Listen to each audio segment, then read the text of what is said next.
আজকে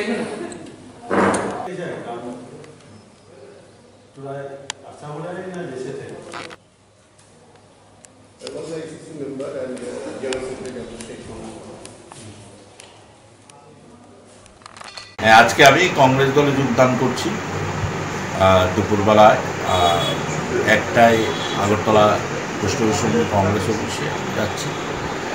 আগামীকালকে রাহুলজি আসছেন, রাহুলজির মঞ্চে আমি থাকব।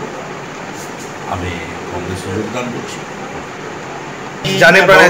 এখন তো ডিটেলস বলার মতো অবস্থায় নেই। তা আমি মনে করি যে বিজেপি দলে আমি বার্ডেন হয়ে থাকতে চাই না, কারণ বিজেপি দল যখন আমারকে সভাপতি করতে চেয়েছিল, কেউ বলল যে আমি সভাপতি হলে সরকারটা ভেঙে যাবে। তারপরে এমপি ইলেকশনেও বলল আমি এমপি হলে এমপি ক্যান্ডিডেট হলে সরকারটা ভেঙে যাবে, সব মন্ত্রীরা বেরিয়ে যাবে। আমি চাই এতদিনের পরে কমিউনিস্ট পার্টিকে হারিয়ে এখানে একটা সরকার এসছে, অবাম সরকার, এটা এত তাড়াতাড়ি ভেঙে যাক আমি চাই। আমি আজকে পার্টিতে জয়েন করছি।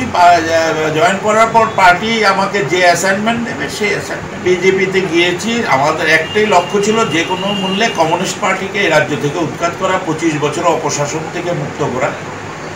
সেটা আমি যখন বিজেপিতে গিয়েছি, আজকে যে চিফ মিনিস্টার উনিও 2 বছর পরে এসছেন, আমি তখন 1% ভোট ছিল। আমার একটাই লক্ষ্য যে কোনো মূল্যে কমিউনিস্ট পার্টিকে উৎখাত করা, সেটা আমরা করেছি। এবং সেটা এখন আমাকে রাজ্যের মানুষের, কারণ আমাদের রাজ্য, আমাদের মানুষ, আমাদের ভবিষ্যৎ প্রজন্ম, আমাদের সুশাসন দিতে হবে।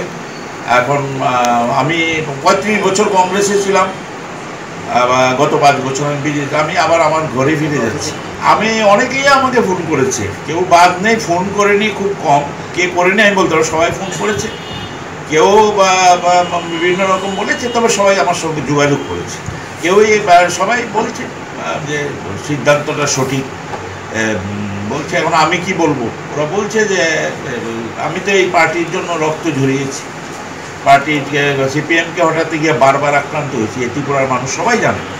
সুতরাং আমার মনে হয়, আমি কোনো দোষারোপ করতে চাই না, কিন্তু আমাকে ওরা বার্ডেন মনে করছে। আমি বার্ডেন হয়ে থাকতে চাই না ভারতীয় জনতা পার্টি।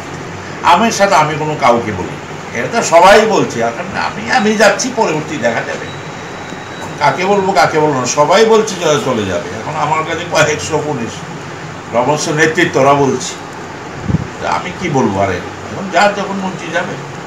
আমি ওইসব সংখ্যার বিচারে কোনো লড়াইয়ে বিশ্বাস করি না। আমি বিশ্বাস করি যে মানুষের জন্য রাজনৈতিক দল মানুষের পাশে থেকে কাজ করে।